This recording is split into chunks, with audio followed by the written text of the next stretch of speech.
రాయగంట శ్రీకృష్ణదేవరాయలు సభకు విచ్చేస్తున్నారు.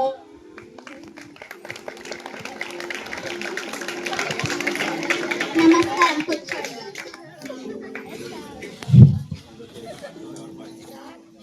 అష్టదిగ్గజ కవులకు, సాహిత్య ప్రియులకు, పుర ప్రజలకు నా స్వాగతం. నా పాలనలో జీవితాన్ని ఆనందంగా గడుపుతున్న జానపదులు సైతం కొన్ని రసవంతమైన సమస్యలను పంపించారు. మీరు వీటిని రసవంతంగా పూరించి నేటి భువన విజయ సభను రంజింపచేయండి. ఇంకా ఆంధ్ర భాషమ్మ తల్లిని స్తుతిస్తూ సమస్యలను దత్తపదాలను పూరించి హాసు కవిత వినోదం సాగిద్దాం. రాజేంద్ర కవిచంద్ర, మీతో నేటి భువన విజయ సభను ప్రారంభించాలని నా అభిలాష. నిజమే పెద్దనా మధ్య, కానీ ప్రభువులు ఎలుబడులు ఎన్నో భాషలుండగా తెలుగు భాష పెంత ముక్కువ చూపడానికి గల కారణం ఏమిటో?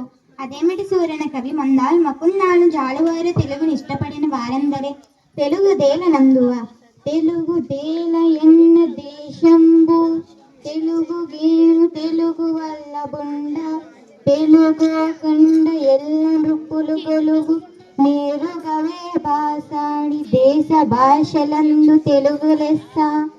మరి ఇంతటి మన తెలుగు భాష మీద ఎవరికైనా మమకారం ఎందుకు ఉండదు? పెద్ద నార్య కవులారా, మేము తర్వాత పూరిస్తాం. ముందు మీరంతా పద్యపూర్ణ పూనుకోండి. చిత్తం రాజేంద్ర, మీ అభిప్రాయమే శిరోధారి. పెద్దన మాత్య, మీ పద్యపూరణ ఇదిగో. ఆగ్రజానుజులై రాను జాగ్రజులుగా. ఆహా, ఏమి సమస్య! అన్నాదమ్ములు తమ్ముళ్ళయ్యారు. నా పూర్ణ ఇదిగోండి. పుష్యమిన్ భరతాజ్ఞుడు పుట్టినాడు, మొనసి లక్ష్మణ దాశ్లేష పుట్టినాడు. భరత లక్ష్మణ క్రమమిది అరసి చూడ నగ్రజానుజులరను జాగ్రజులుగా.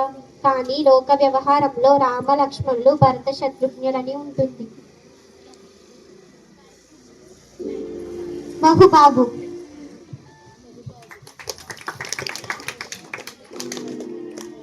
కరినెత్తుకపోయి ఎలుగగలుగు. దీన్ని అర్థవంతంగా పూరించండి పట్టుముత్తి గారు. పల్లె జీవులకు సుపరిచితమైన చక్కని సమస్యనిచ్చారు మహారాజా. కరుల చిలకలెద్దులు సర్కరతను నరించి ఆర్చ కడబెట్టుడు చొగరి మరచే వత్తకుండా కరినెత్తుకపోయి ఎలుక కలుగుందిని. ఆహా, ఎంత అద్భుత పూర్ణ! ఎలుక ఏనుగుని ఎత్తుకుని పోగలగా ఆ ఏనుగు రంధ్రంలో పుట్టున. ఆహాహా, ఏనుగల చిలుకలు ఎద్దులు మొదలైనవి చెక్కలతో చేసిన బొమ్మలు వ్యాపారి పగలంతా అమ్మాడు. సాయంత్రానికి అన్నిటిని ఎత్తుపెట్టి ఒక ఏనుగు బొమ్మను మరిచి ఎలుక రంగంలోకి ఇచ్చుకుపోయిందన్న భావం వినుల విందుగా ఉంది. బహుబాగు. కృతజ్ఞతలు మహారాజా. ముద్దు పలుకులు ముక్కు తిమ్మన్న కవి అందుకోండి. గాడిద దండించే గాదన్న ఘన సంపన్న. రాజశేఖర, మానవులలో ఆడిన మాటలు తప్పే కొందరున్నారు. జంతువులలో దీన్ని చూడలేం. దైవ కృపతో పూరించదను. ఆడిన మాటలు తప్పిన గాడిద కొడుకంచు దిట్టగా విని అయ్యో వీడా నా కొడుకని యొక్క గాడిద ఏడ్చేం గదన్న ఘన సంపన్న.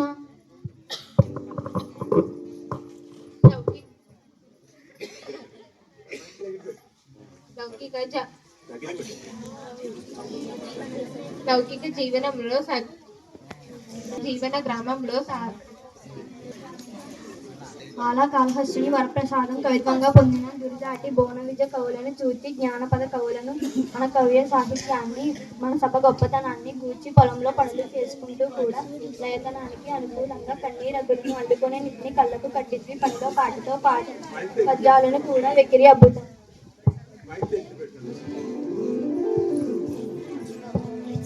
అవునవును, జానపదుల సోద్దు సత్యం చెప్పారు రామకృష్ణ. తదుపరి మీదే వంతు. మీ పద్య గుంకునాన్ని మేమెందుము? మేక తోక ఈ రెండు దత్త పదాలతో మీ సీసా పద్యం చెప్పండి. మమ్మేలిని దేవరా నానదేశిస్తే కాదంటానా? ఆలకించండి మహాప్రభు.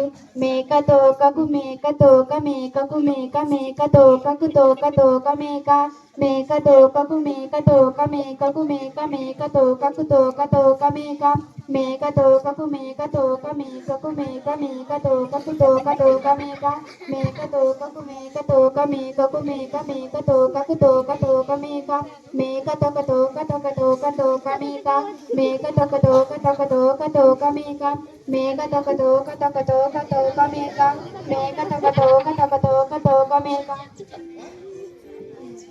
నేను సామాన్యుడు కాదు రామకృష్ణ. ఏమేమి మేకల కాపరి అడవికి మేతకై మేకలను తీసుకుపోతున్నాడా?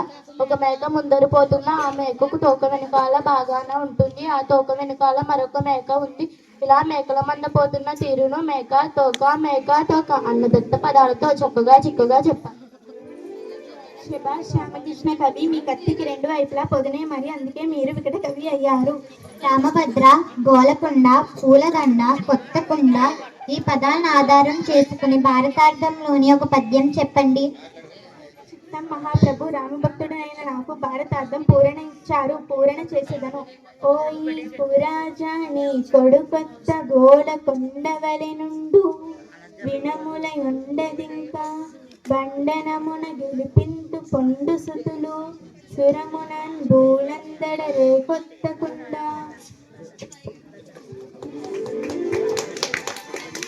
ఓయి పురాజా, నీ కొడుకు దుర్యోధనుడు ఉత్తగోలు కలిగిన మనస్సు ఆకారంలో కొండలాగా ఉన్నాడు. బుద్ధి బలం లేనివాడు. యుద్ధం వస్తే సర్వనాశనం. సమరంలో ధర్మానికి బదులైన పాండవులు గెలుస్తారు, నీ కుమారులు మరణిస్తారు. పద్యం బాగా చెప్పావు రామభద్ర.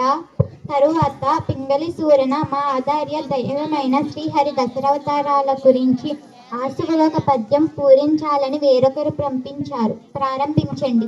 శ్రీహరివర్ధనికాయ శ్రీకృష్ణదేవరాయ కోరినట్లే వినిపిస్తాను. మధ్యమై జడనిది మడించ సోమకు గూర్మమై కవ్వుపు గుండమోసే గిటియే హిరణ్యాక్షుడు గీటగించెను హరి అయి వధించే ప్రహ్లాద జనకు వటుడై బలిదనజు వచించి కుదించే భార్గవుడే క్షత్రపంతి జెండా దశరాధ రాముడే దశకంఠ దెగటార్చే శౌర్యై దుష్టుల సంహరించే బుద్ధుడై త్రిపుర స్త్రీల బుద్ధి మార్చి రుద్రచే వారి భర్తను దృంగ చేసే గిలిగియే మెచ్చు సంతతి బింటు మార్చి హరిదశతార చరిత్ర అభినుత్తము.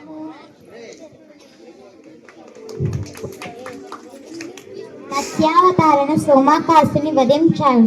క్రూరమై మందగిరిని మోసి పాల సముద్రాన్ని చిలకడానికి సహాయమయ్యాడు. వరహరి రూపమ హిరణ్యాక్షుని చీల్చాడు.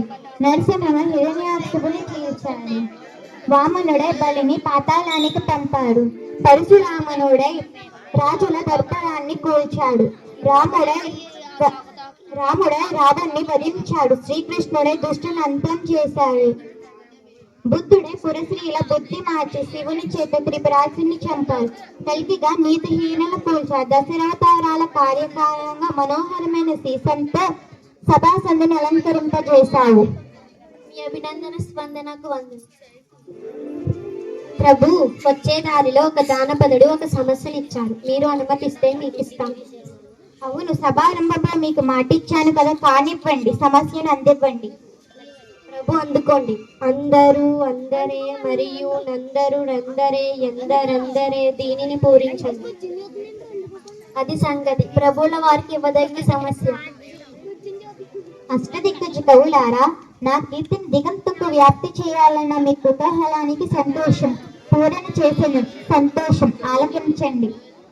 కొందరు పండితధనులు, కొందరు నాగకురు వాదవదు, కొందరు చారిత్ర ప్రియులు, కొందరు నీతికి భూతికి సిద్ధహస్తు, కొందరు నాయకులు మరియు కొందరు గాయకులు. అందరందరూ అందరూ నందరు ఎందరందరే. సభలో కొందరు పాండిత్యమే ధనం కలవారు, కొందరు నాగరికులు, మరికొందరు నేతలు మరియు గాయకులు. ఇలా సభలోని వారిని ద్వేషించి చెప్పారు. దీనిలో మన రాజ్యంలోని ప్రజల సాహితీ సమర్థాలను గుర్తు చేస్తూ అందరూ అందరే అని అనడం వలన ఎవరికి వారే గొప్ప అని అర్థం. కవి పండితులారా, మీ సమస్య పూరణ గానంతో మా మనసు ఎంతో మునిసిపోయింది.